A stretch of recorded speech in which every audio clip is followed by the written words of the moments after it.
sidang akhbar bahagian ini adalah berhubung dengan pelaksanaan Penang Transport Master Plan.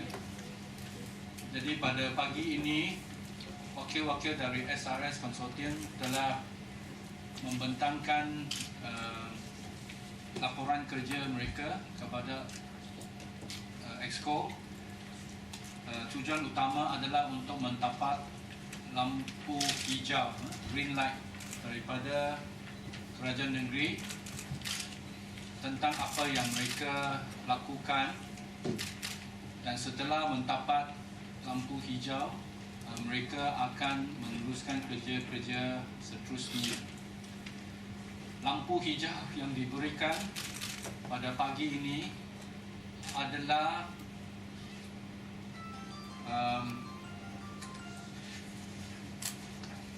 railway scheme, railway master plan yang dibentangkan secara amnya.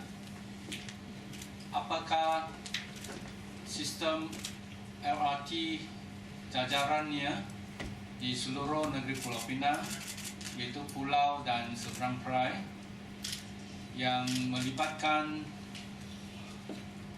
satu LRT line di pulau, dua monorail di pulau, satu yang LRT yang melintasi laut, iaitu Pulau Pinang ke seberang perai, dan juga monorail dan BRT di seberang perai. Itu diberi kelulusan oleh kerajaan negeri. Secara amnya kita terima cadangan jajaran railway scheme yang dikemukakan. Keduanya, SRS juga membentangkan highway scheme, highway master plan, dan Exco pun memberi green light kepada SRS. Maksudnya kita pun terima cadangan jajaran highway scheme mereka. Dengan kelulusan ini atau green light ini, SRS akan melakukan dua kerja utama. Satunya, dengan kelulusan atau green light railway scheme, SRS diberi kebenaran untuk membentangkan kepada SPAD, Suruhanjaya Pemangkutan Awam Darat, yang merupakan pihak berkuasa atas pemangkutan rail di Malaysia ini. SRS akan engage dengan SPAD, merunding dengan SPAD, menerima nasihat SPAD tentang apa yang dicadangkan oleh SRS dan diberi green light oleh kerajaan negeri tadi, supaya untuk dengan tujuan untuk mendapat kelulusan pada akhirnya railway scheme.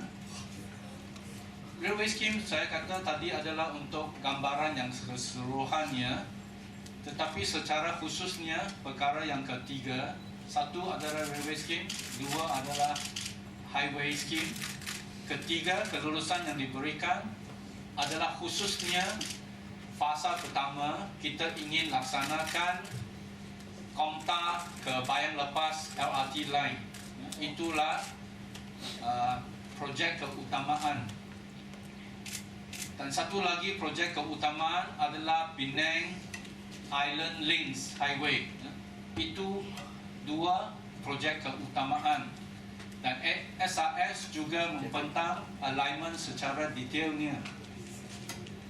Mungkin SRS boleh tayangkan nanti apa yang dibentangkan dan diberi green light untuk proceed. Jadi secara khususnya SRS juga meminta Exco memberi green light kepada Komta Bayan Lepas LRT line dan juga Penang Island Link. Jadi kedua-dua projek keutamaan ini juga diberi green light oleh Exco supaya SRS proceed. Jadi dengan green light itu pertamanya railway scheme pada keseluruhannya akan berunding dengan SPAD. SPAD akan memberi pandangan sama sesuai tak sesuai dan sebagainya. Dan secara khususnya Komta Bayang Lepas Line akan secara khusus berbincang dengan SPAD juga, sama menerima pandangan, kesesuaian dan sebagainya. Kerja-kerja ini akan mengambil masa dijangka setengah tahunan, kita jangkakan. Dan untuk Penang Island Link, kerja yang seterusnya setelah perolehi green light, SRS Consortium akan mula dengan kerja-kerja DEIA bagi highway lah, iaitu dari Gurney Drive ke Bayang Lepas ke Lebuh Raya Lim Chong Yu yang pernah dibentangkan. Mungkin kita akan lihatlah gambar raja nanti untuk melihat sekali lagi cadangan-cadangan itu.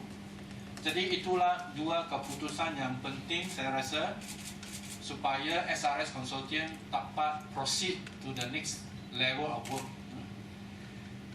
Rakan-rakan media pun banyak kali minta makluman tentang pelaksanaan Penang Transport Master Plan. Elok juga kita pada hari ini menjemput wakil SRS iaitu Encik Sito Wei Leong, Project Director of SRS Consortium, untuk take us through the various roadmap, various timeline that the SRS will have to go through before the project can start 2 years down the road.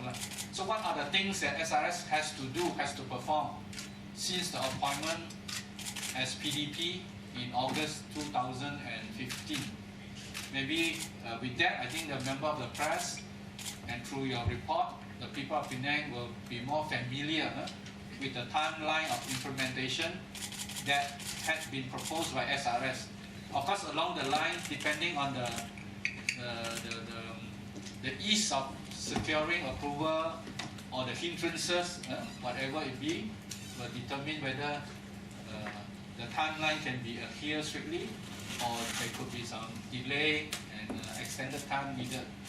So, dengan itu saya jemput Encik Sito untuk menerangkan secara ringkas apakah kerja-kerja dan timeline yang perlu dibuat.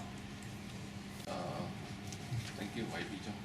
Basically, after the ESCO approval for the Penang Transport Network and also the alignment of the first phase LRT from Komta to Penang Airport.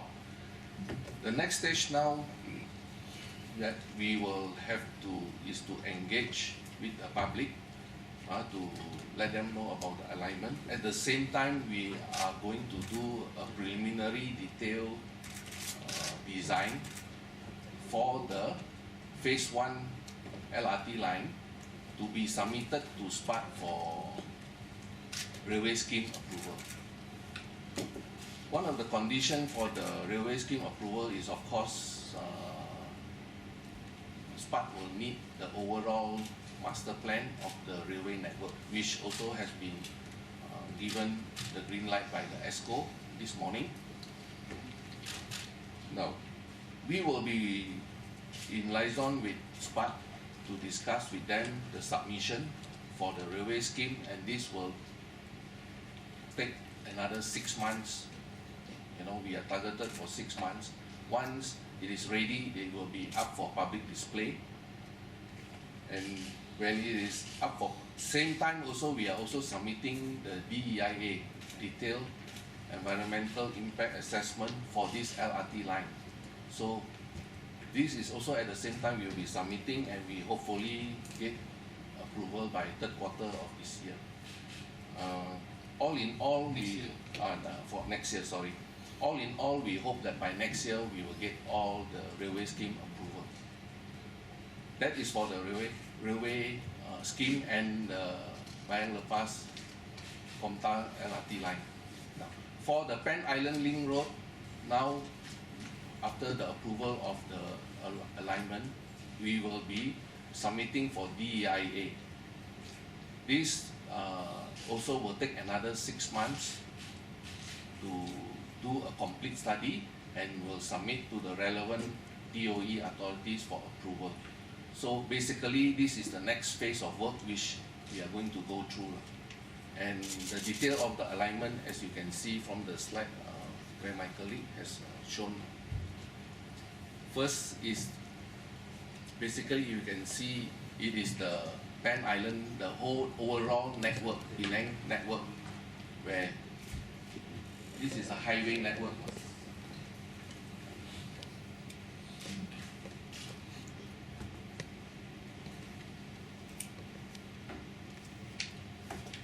Maybe you can take us through. Just the overall. Just the overall. Point only before we close that. This one only relates to rail and road.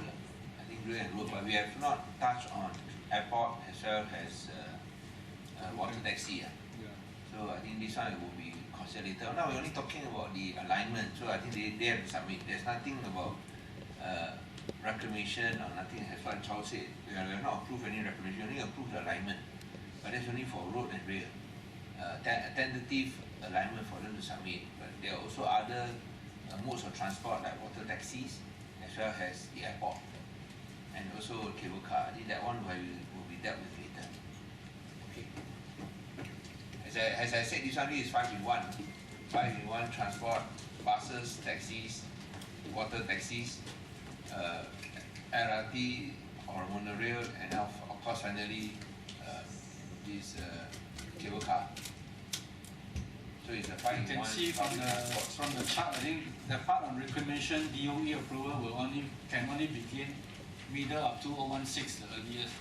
So at the moment, still that study, hydraulic study, modeling, suitability, views from the fishermen, things like that. All this will be considered. For those who keep on saying that we have already approved Nothing to approve. we have approved the reclamation as a lie. We have not even completed the study. Okay, I think we